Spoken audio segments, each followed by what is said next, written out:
First news video of 2025. Two things I want to talk about. The first is the leaked Oblivion remake. Yes, just to catch you guys up, the Elder Scrolls Oblivion is seemingly being remade thanks to stuff we've heard about months and months back. Leaked Cork documents during the Activision Blizzard thing suggested that an Oblivion remake was in the works, among many other things. Then an employee of the development studio Virtuos. They're a support studio, a development studio that like they've remade things, they've ported things, they're working on the Metal Gear Solid 3 Delta remake. There's been leaks and stuff coming out around them. You know, we don't know how many are true, but again, suggesting that this is a thing that they are specifically working on, at least among maybe other studios. But now we're at the point with like the newest rumors, the newest leaks, whatever you want to call them. It seems like this is very likely and possibly this year. So I wanted to talk about it. So there's a new report from the website MP First. I'll link that in the description down below. Due to another leak from a Virtuous employee, we got a couple of more details. With this, you know, and take this with a grain of salt, but it's suggesting that the game is going to be fully remade in Unreal Engine 5 first and foremost, which I think is pretty interesting. I think it would be very interesting just to see a Bethesda Elder Scrolls-y type game running in Unreal Engine 5. Of course, fan projects and stuff, we've seen stuff like that, but never like from a full-fledged development studio. And I wonder if that's going to fare better or worse, because Bethesda's engines, of course, have had issues in the past with many people having tons of complaints about them. But then we have Unreal Engine 5, another game-making tool set that some people also have complaints and issues about, specifically performance on the PC end. So I just think that's interesting first and foremost because, and I say this as a huge fan of Oblivion. Out of all the Elder Scrolls games, I think I've put the most hours, dumped tons of hours into Oblivion and Morrowind. So for me personally, this is a big deal. If it is true, I've said on this channel or on Game Ranks at some point that like if I ever like retire from video game talking one day, for the rest of my life, I'm just gonna play modded Oblivion and Morrowind and just live in those worlds. You know, like everyone has that one game that they always want to just play forever or go back to playing and replaying and replaying.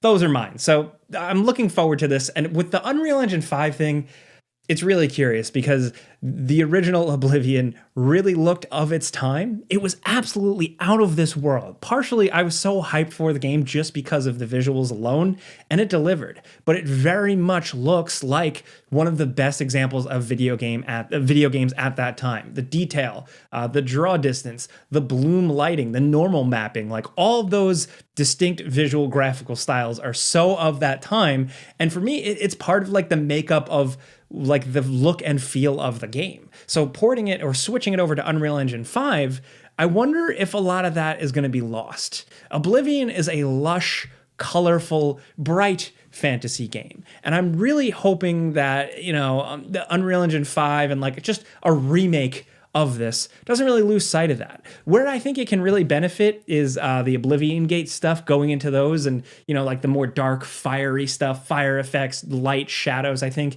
that can really do some wonders and make those sequences look incredible. But just the overall look and feel of the game, I'm hoping that this looks cool. Again, this, and like every remake, it doesn't erase the original thing, but I'm hoping this just doesn't lose sight of what made the original so special. Along with that, apparently, they're reworking 6 gameplay systems, which is interesting. So this is from Video Games Chronicle breaking this down. Stamina, sneaking, blocking, archery, hit reaction, and HUD. Right off the bat, hit reaction, yes, totally perfect, please, because swinging around, hitting enemies in that game never felt great. That's something they definitely stepped up a little bit in Skyrim. Now, according to Video Games Chronicle, improvements to the blocking system have been inspired by Souls-like games, while sneak icons are now highlighted in the new system. So sneak icons, great, incredibly useful. Sneaking was very simple, very rudimentary in Oblivion, so it was something you could play around with a lot, but to have it improved, that's a win. The blocking system stuff, that sounds great, improving that. With it being inspired by Souls-like games, I wouldn't like read into that. I wouldn't take that as like, oh my God, now it's a Souls game. I wouldn't go that far. But I think maybe they just mean like tight timing and parrying and stuff like that, just like a shorthand way to say that. A quote from the report, the stamina system was modified to be less frustrating for the player, making the knockdown that occurs when stamina is depleted more difficult to activate through changes in calculation methods. Okay, sure, cool. That should make combat and running around maybe a little more interesting. And the next quote, the HUD was changed to make it easier to understand and more aesthetically appealing to young players. This is where like I feel like old SpongeBob, like, or like an old cartoon character like getting crusty. Shit. Okay, aesthetically appealing to young players. I just feel like Oblivion just came out, man. Okay, where I will give them the benefit of the doubt is that like the main character screen when you fire it up, it looks like shit. Some of the stats, some of the information, the way it's displayed, never really looked that good at a glance. So there could be some tweaking there, but I hope it's not too modern that it loses the feel of the original. I think something is always should be said about carrying feel over. Hit reactions we talked about a little bit, but also archery improved to make it more playable and modern in both third and first person viewpoints. Cool, that's all well and good. I hope that works out. I'm just curious to see what else they do. You know, the way the NPCs look, stuff like that. Industry insiders scooper guy Nate the Hate suggests that this can release in 2025. They are saying June 2025, but we'll just have to wait and see. I do think this is probably definitely a real thing at this point, but again, I'm just curious to see how it goes down because for me, Oblivion is a very unique feeling game. You know, the first time you get lost in the woods in that game, the first time you stumble upon a centaur or even like a unicorn, finding the unicorn in that game, to the Dark Brotherhood quests, the stealth, all that is just so special, and I don't want to see that lost in a remake. I just hope the feel, and again, it's me, rose-colored glasses, nostalgia, of course, but I think there's a lot of potential for people to jump back into this world at the very least. But on the other hand, I wonder about the community, right? Sky Oblivion is a thing. I've been reporting on it for years and years, giving updates on the Game Ranks Friday news show, right? About a group of fans, talented fan developers and community members, essentially remaking Oblivion in the Skyrim engine, the Skyrim toolset. And that has had a lot of potential for a while. That's shaping up to look absolutely awesome. And I think those people really get it. The question is, are developers from a bigger studio like Survios also going to get it? I'm just curious to see how this is going to go out. At the very least, I'd like to see Game On, let them all release, and, you know, players will decide what's their preference. Last year, of course, we got Fallout London, and people absolutely loved and embraced that. That was just a fan community-made project, but was like a full-fledged ass game that people totally embraced and loved. So I'm hoping there's a world where two of these things can exist. And again, at the end of the day, the original Elder Scrolls Oblivion still exists for me. So yeah, if you want to read up on that, of course, though, it's all going to be linked in the description down below. But if you're new here, welcome to Two Things. This is the first one of 2025, but every Wednesday, I take two news stories that I find interesting, and I just kind of drill down into them. The Game Ranks Friday news show, I round up all the news, all the interesting stuff, right? But here, I find two topics that I find particularly interesting that I just want to yap about. So the next story here is, of course, the end of Suicide Squad. Suicide Squad killed the Justice League without beating a dead horse. Released February of last year, so it's almost been a year. And it's over now, finally. The end of episode 8, their content that they stuck with kind of putting out, the seasonal updates, whatever you want to call them, the live service, games as a service stuff.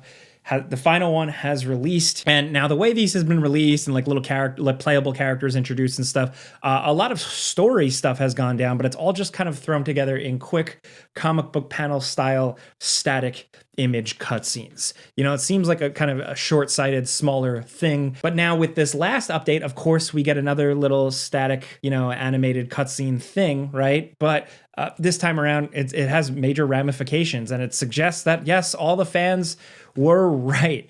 It was Batman's plan all along to, like, you know, have... let me explain it before I get ahead of myself. So Push Square describes this the best, so I'll just read from them. In one final twist at the end of episode 8, it's revealed that Batman is actually still alive in the Suicide Squad universe. Apparently, it was Batman's plan all along for Brainiac to create clones of the Justice League, which are who you actually had fought in the game. Okay, so there you go. Batman is not dead. Apparently Superman, the whole gang, they're all not dead. Now, a lot of people, upon finishing the main story, the main quest when the game released, were hoping that that would be the case, that that was a thing. And I wonder if it was their plan all along. Either way, to me, it doesn't really matter that much anymore, because just that single player offering, that content you get up front, right? The fact that that's where it felt like it ended, and it put a lot of emotional weight, or like it tried to put a little bit of weight in Batman's death, right? That did feel like the end, or they were very forced to end it that way. So for me, even if the game was a hit, and the live service content kept coming out and people were hooked on it, I still don't think that like by the end of a whole games as a service content season thing, should there be a big reveal that everybody was pissed about Batman, but actually he's alive. I don't know. I just don't feel like that's effective storytelling. Now, look, I'm not an expert by any means with stuff like that, but I just enjoy stories and stuff like that. And I think that, you know, and you can argue this with certain, like with like TV being padded out or TV shows being dragged on, right? I think that sometimes if a good story is compromised for the sake of people, keeping people coming back, keeping people consuming, keeping people buying into these seasons or whatever, you know, I think that's a shame. And I think especially when it comes down to something like the Arkhamverse and Batman and stuff like that. Look, I've said my piece about the whole Batman situation. You can watch my Suicide Squad videos. I'm very on record about that stuff. I think there was a really good idea there. There's potential in killing Batman and doing something incredibly powerful with it. But they squandered that. And I think they squandered it then, but I also think that they squandered it now if this was their plan all along to reveal at a big season 8 conclusion cutscene that Batman was alive all along and it was all his plan. Of course it was all his plan. It's always the case with Batman. But still, what was the point? So look, okay, that's like turning into a little bit of a rant. I am not one of those angry ranting YouTubers, right? But I am a Batman weirdo freak. So for me, I look at this and it's like, okay, what's next for Rocksteady, the studio behind Suicide Squad, Kill the Justice League, the Arkham games? You know, a lot of people, there are like rumors out there suggesting that they are helping support doing work on like a definitive edition release of Hogwarts Legacy, whatever. I don't know. They're probably putting part of that studio to work for something. And by them, I mean Warner Brothers. But I'm just curious what's next. Are they going to continue to work on DC properties? I am all for second chances, whatever. But I think it's also worth acknowledging that, you know, the Rocksteady team is different. All video game teams go through changes over years and years, and especially here, noticeable leadership changes. You know, a lot of head people have gone on to work on different studios, different things. I don't know. Is Rocksteady the people to continue, you know, carrying the torch of this Arkhamverse? I usually am just like, sure, keep trying, guys. But as someone who really, really loved Batman Arkham Shadow and even stuff like Batman Arkham Origins, right? I think there is a possibility for another team to take on the Arkhamverse. And I think Camouflage, the studio behind Arkham Shadow, really has the potential, because me playing through Arkham Shadow, if you missed my Game of the Year video, I put it out last week. Arkham Shadow is my Game of the Year. Yes, a freaking little VR Quest 3 exclusive game.